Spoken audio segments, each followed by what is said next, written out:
Welcome back, everyone. Today I'm going to be addressing this request, which goes as follows.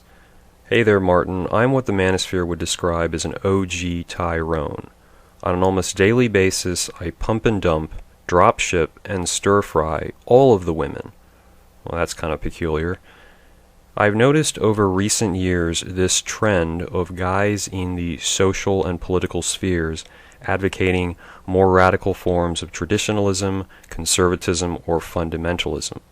Whether this stems from your typical Caucasian conservatives like Rick Santorum or Prager, Arab Muslim fundamentalists, or extremely short and angry Indian incels, do you believe it is a positive development or simply another example of insecure men who cannot cope properly with guys like me? Well, there's a lot of stuff to unwrap there, a little bit loaded. And I should say, I think a lot of folks are always looking for a kind of one-size-fits-all explanation or solution, when in reality it's a tad bit more complicated or nuanced.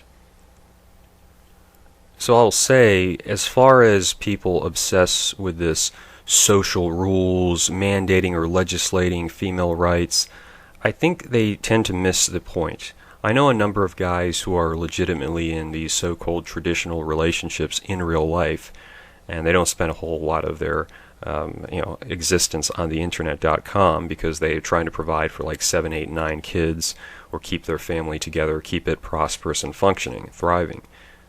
They also don't tend to be big, like, mouthy and preachy about it. It's not a political point of view, it's just something they're trying to construct. And if you ask me, that's liable to be more successful in the long run than these campaigns for, political revolution on the basis of traditionalism. In fact, when it concerns women themselves, there's two primary reasons why a girl is going to be traditionalist. Okay? And again, considering this social enforcement or legal mandates, you have to recognize, if you read into these societies like Iran, Saudi Arabia, there was the book on the female Pakistani squash player. You have the other one reading Lolita in Tehran. They all give some pretty good insights. Well, yeah, you can have that fundamentalism, but it only works very well in terms of the social sphere on like the familial or maybe the tribal level, close family, because you're always going to have, in any society, especially those on the scale that we know today, there's going to be liberals, there's going to be people who are moderates, there's going to be people who are just going to ignore laws or regulations. And so if it's not starting at the home, you've already lost the battle, because you're not going to be able to mandate people into a particular form of behavior, and that in of itself creates a whole lot of other problems, which I'll discuss a little bit later in this video. So, primary reasons that a woman's going to be traditional: number one, it's because she was raised that way. So that's kind of like the girl that I'm with now. It's not you lecturing or telling her, it's just what she's been used to. It's innate, it's been, or learned, acculturated, if you will. That's the one angle. The other one is that she's going to be traditional either because she likes you, she wants to stay with you, or if you want to be more cynical, you could say, well, she's doing it strategically. In reality, she was with a lot of guys and she's just cleaned up because she wants to secure financial support. But either way, that's not really on the basis of rules and mandates. And this is where you have to understand what a traditional society would even look like. If you're just doing it essentially because you're angry about the current state of romantic and dating affairs, which I could see why people would be, but that doesn't necessarily mean that the traditional social state is going to be much better. In fact, I've told a lot of guys this. If you happen to be a bottom feeder in a liberal society, where at least, you can, if you believe in that stuff, which a lot of it's garbage, but you can take the red pill and you can do the PUA stuff and maybe you'll be successful, right? In a traditional society, if you are a bottom feeder in the liberal one, you might very well be the bottom feeder in the more traditional one, because let's take some of these proposals just for the heck of it, okay? A big one that I've seen thrown around for years is the whole girls are the property of the father. We need arranged marriages. It's like, okay, so let's consider arranged marriages in reality as opposed to the fantasy. Okay, so we're going to arrange you to be married. Well, as it turns out, it's not just women who are being arranged to be married. It's not just frustrated or horny dudes who get matched up with who, most of us would want the 19-year-old Jessica Alba. Too late, I was there before you guys. You might get matched up because she comes from a good family, because she's got money, whatever. You might be matched up with Fern or LaRonda, someone you don't find attractive, someone you might even find kind of repulsive. But it's an arranged marriage, you're going to have to deal with it. You see, just because you have a traditional society does not mean that magically every guy gets a bikini model. That is the big misconception, where a lot of these dudes think that I'm going to be a winner if I have a traditional society. Well, you might very well be at the bottom of the heap still, and you just don't know what you're trying to get yourself into. So I would say at least try to understand the models instead of just assuming it would be better because those women would pay. Whenever you have a vengeance fantasy, that's where you need to kind of ease off a little bit on the power and say, am I doing this because I really believe in it?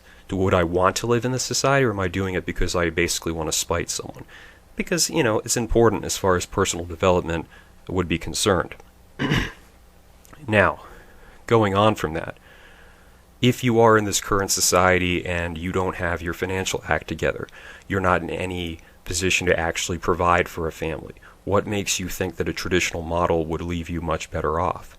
You go up into the interview and he's like, with a father, he's like, sit on down, tell me about yourself. So you do so. And he's like, so what do you do for a living?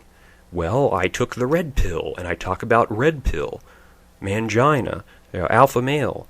And it's like, okay, that's great. Next candidate, please. I mean, as a traditional man in a traditional society, you're going to be expected to act in a traditional way.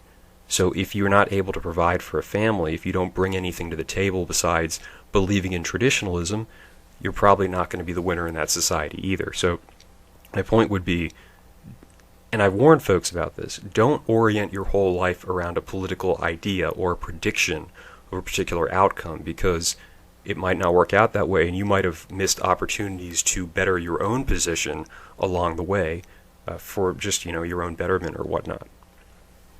Traditionalism, if it did happen, you're going to have to do traditional things. A lot of guys would not like the expectations of men in a traditional so-called society. With that being said, of course, there's the other dynamic, and that is, what are these traditional societies? What do they actually devolve into? When you start mandating human behavior like that, it might sound good. Oh, they're not going to be allowed to be Stacys. They're not going to be allowed to screw around or whatever. Well, as I said, some of them are just going to dodge the laws. There's going to be people who don't really care about the laws. But on the flip side, this is from reading Lolita in Tehran, which is a good book. I recommend checking it out if you want more of an insight into these cultures in the Middle East. So you create this basically paranoid police state where you have to justify reasons for why people might possibly be doing something wrong. You have this very, I don't want to say reactionary, but it's like this fearfulness of basic human sexuality. So they would ban certain TV shows because there were too many men, and that might mean that someone would consider them gay. Or if you had more women, that meant it was promoting sexual immorality. Or if a girl had her nails too long, she'd be sent to the principal's office.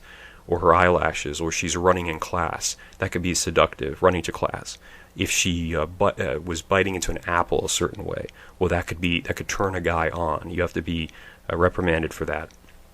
If you're out with friends, well, you're going to be taken to the police station because you might be up to bad stuff.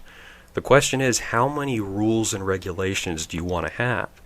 And is it not simply going to backfire because you're not doing it on the basis of the individual genuinely wanting to take that path, but you're doing it on, we're going to try to force you?